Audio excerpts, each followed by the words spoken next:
ඔන්න ඉතින් හුඟ කාලෙකින් තමා මේ විදිහට වීඩියෝ එකක් එන්නේ. ඉතින් සරුංගල් සීසන් එක ළඟ එනවා.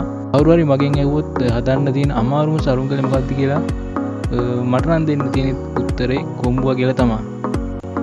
මටත් කොහොම හරි අන්තිමටම තමා කොම්බුවා සරුංගල හරියට හදාගන්න පුළුවන්. මේ කියන්නේ මම හදපු සරුංගල වලින් ඉස්සලාම උඩ ගෙන අය. ඊට පස්සේ මොන රවුඩ ගියා. හදලා ඊට පස්සේ කොහොම හරි කොහම ගිහලා ඊට පස්සේ මාළුවෙක් ඇදුවා ඒක උඩ ගියා.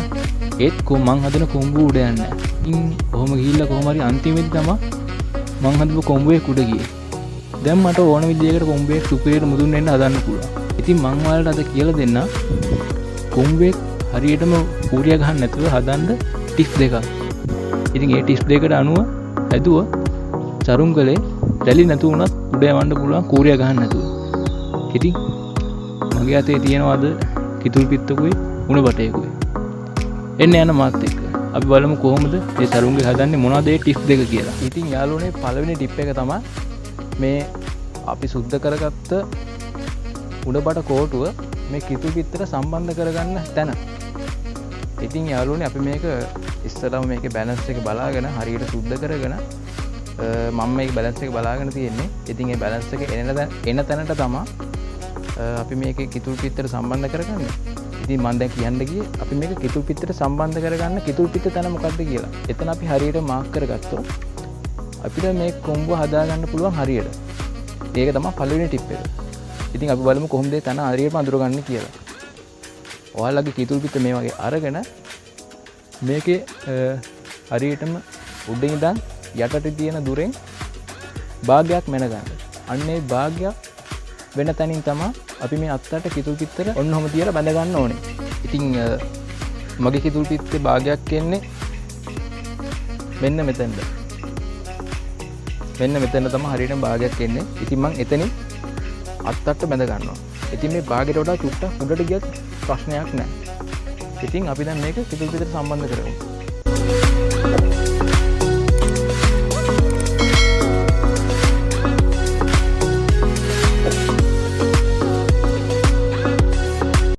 හරි ඉතින් ඒ විදිහට කිතුල් පිත්ත සම්බන්ධ කරගත්තාට පස්සේ අපිට තියෙන්නේ ඉතින් සාමාන්‍ය විදිහටම කොම්බුවා සරුංගලේ හදාගෙන යන්න. ඉතින් යාළුවනේ මම ඒ වීඩියෝ එක ඔයාලට ගෙනාවේ නැහැ. ඉතින් ඔයාලා මේ වීඩියෝ එක බලනවා කියන්නේ අනිවාර්යෙන් කොම්බුවා සරුංගල හදාලා තියෙනවනේ. ඉතින් සාමාන්‍ය විදිහටම ඔයාලා මේ පේන විදිහ හැඩේ මේකේ ඔළුව මේ හරියෙන් ඇදලා සාමාන්‍ය මෙතන ඉඳන් මෙතන තියෙන දුරක්ම වගේ උඩට තමයි මම උඩට ගන්න නූලත් ඇදලා තියෙන්නේ.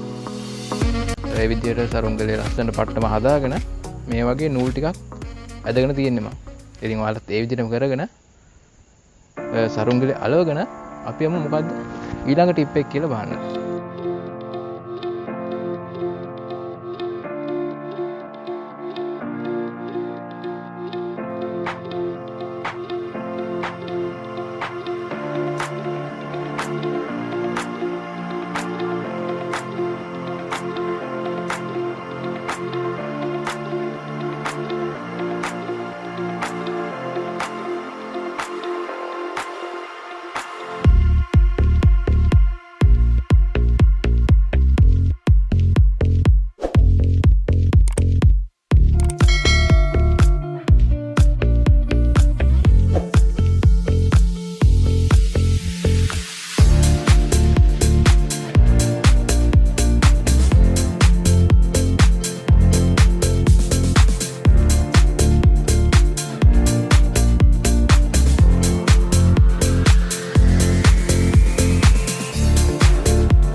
ඔන්න ඉතින් අපි සරුංගලේ අලවගෙන තියෙන්නේ.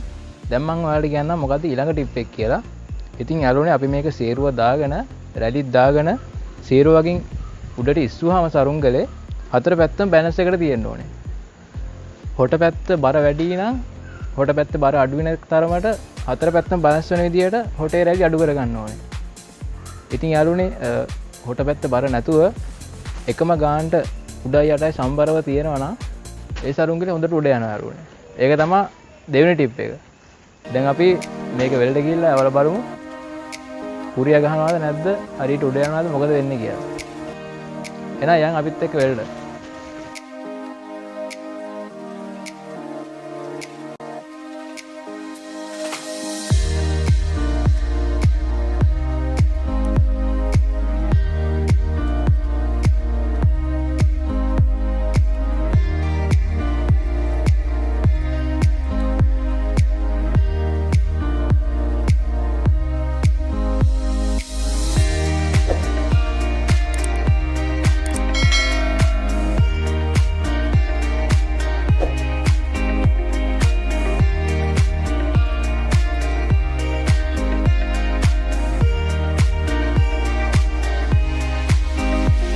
ඔන්න අපි කියපු විදිහටම සරුංගලේ උඩ යවලා පෙන්නුවා.